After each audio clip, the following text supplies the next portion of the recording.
How's everybody doing today? My day been pretty good so far. Hope your day is going good also. Coming with you about a story today out of North Carolina about a lady that committed suicide. And I have a video clip to show you that when she called 911, what she said. Check this clip out real quick. Robeson County 911, what's the address of your emergency? Are you able to trace the location of my phone? Tell me what's happened. I'm about to kill myself, and I just want my family to know where to find me. Okay, ma'am. Just listen to what I'm saying, okay? Let me make sure I got the exact location where you're at, okay? Just 1 minute. We're not going to do an altar call today. Instead, I'm going to have you stand up, and I'm going to make an announcement. And after the announcement, I'm going to ask that you leave church quietly and don't talk about the announcement here in the building, please, if you can. So y'all can stand to your feet. Before I make the announcement, I also want to say that my request to you is that you will continue to come to church and serve and give for the next, little bit. 'Cause I don't want to have. I'm taking a little bit of a break, and I don't want to have to worry about the church. My break may be a few days, a few weeks. I don't know. I got a call late last night. My wife has passed away, and it was self-induced, and it was up in North Carolina, and we're gonna have a funeral for her next Sunday here at 3 p.m. And so it's all I can. Yeah, I'm just kind of going on adrenaline right now. So y'all pray for me and my kids and everybody.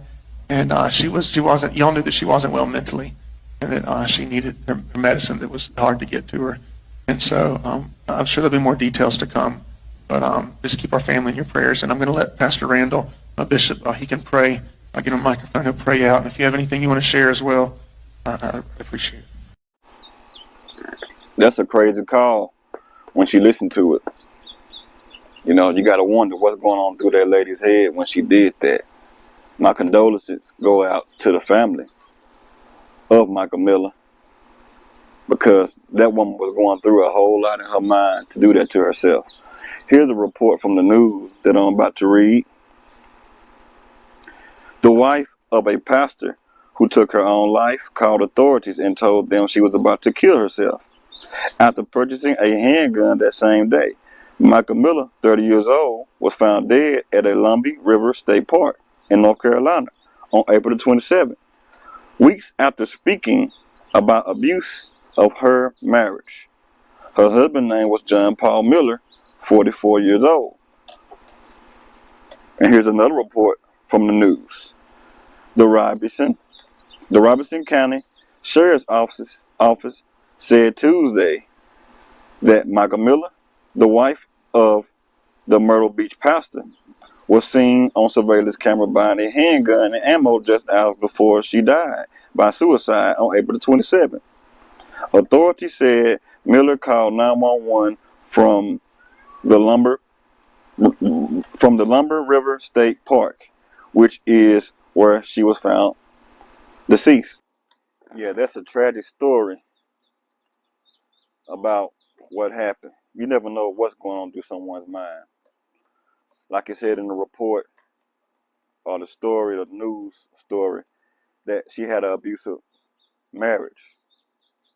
That's allegedly. Not for sure about that or not.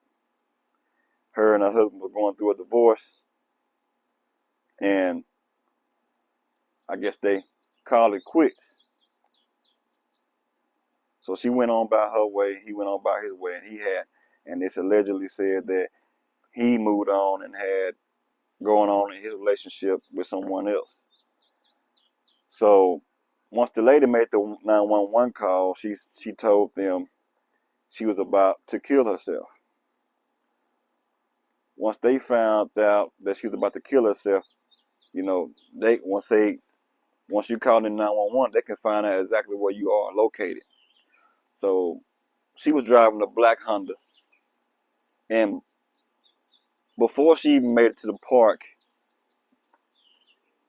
she went to a store And also she went to a pawn shop where she purchased the gun. So she went to go purchase the gun. Don't know if she called the 911 before this or after this. But she notified 911 and told the dispatcher she was about to kill herself. And she seriously did it. So once they figured out where she was located, they seen her black Honda that she was driving. And once they made it to the park, they seen, like I said, they seen her black Honda. And I think inside of her vehicle was both receipts. And they also found the handguns, the information of the handguns, and the box and everything that goes to the handgun. They're at the park. I don't know if it was at the scene or inside of her vehicle. But they found the receipts to the store and to the pawn shop that she went to. And once they made it, it was a guy that was fishing. He heard somebody crying. And all of a sudden, he heard a gunshot. There was no more crying after that. And once the authorities made it to the scene, I think they found a wallet and some more other things that they found at the scene where she committed suicide. And they found her body there at the lake. Don't know if it's on the bank or in the inside of the water. The whole thing is the lady committed suicide. And you never know what someone is going through. Like I said, my condolences to the family.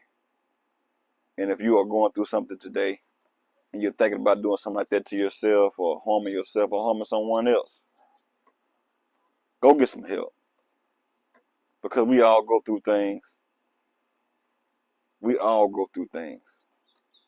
That's why it's not best to put all your all into a person you're in a relationship with, because things like this can happen. Put your trust in a person. People will let you down. I can't count how many times people have let me down. But I have had thoughts in my life before. And I never went to the point that to even do those thoughts that I had, because what I was going through at the time. And in the church, they said the devil come to kill, steal, and destroy.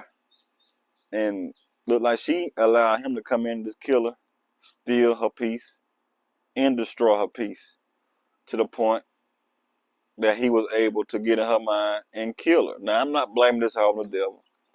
Not even blaming this on her husband, because this was the choice that she made. She could have made the right choice.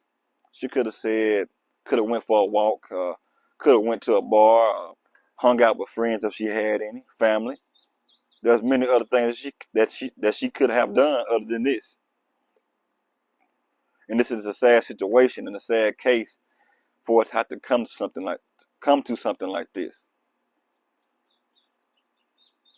And I wish she could have got help. She may have got help, but I wish she could have thought this over before she have done this. I know life can get hard sometimes. But is it worth that? No, it's not worth it. So the whole thing, what I'm trying to say is, you got to keep your mind focused. You know, once you lose this, you done lost it all. You got people on drugs out there that's losing their mind. Look up videos of Skid Row, see how them people are living down that way. Not all of them on drugs, but the people that you see that on drugs, they bent over backwards and they're slumped over like a zombie, because drugs and stuff take over their life, and they don't know where else to turn. See, there are different routes people take once they reach that breaking point. Michael Miller when she got to her breaking point, she killed herself. Some people go through drugs and alcohol. And you can't judge a person and say, hey, just because they're drinking or they're homeless or they're doing them drugs or whatever, that's something that led them to that. They were introduced to that. And they use that as a vice to try to run away from their problems. So don't judge a person when they're going through something. You never know what's going on with that person. You never know what's going on at all with that person. And if you're thinking, once you think back on that, it just make you wonder sometimes what goes through the mind of a person to want to do that. There's so many other choices. This world is so big. There's so many other things to do. So I want to bring this story to you. And mental illness is real. If you're going through something, get some help. Talk to somebody. Go to church or something. And don't harm nobody else. You got people that'll go harm somebody else, harm their children, go and their family, their mothers and stuff. We had a guy in our town that killed his stepmother and stepfather. Don't know what was going on through his head. And I remember seeing this guy at the pawn shop and seemed like he was a pretty straight guy in his brain, like he had it all. But like I say, you never know what's going on through a person's mindset. If you haven't subscribed to the channel, please like, share, comment, and subscribe to the channel. And I want to appreciate and thank those who are subscribed to the channel. So there will be more stories coming up ahead. Y'all have a good one. Have a blessed day. Bye.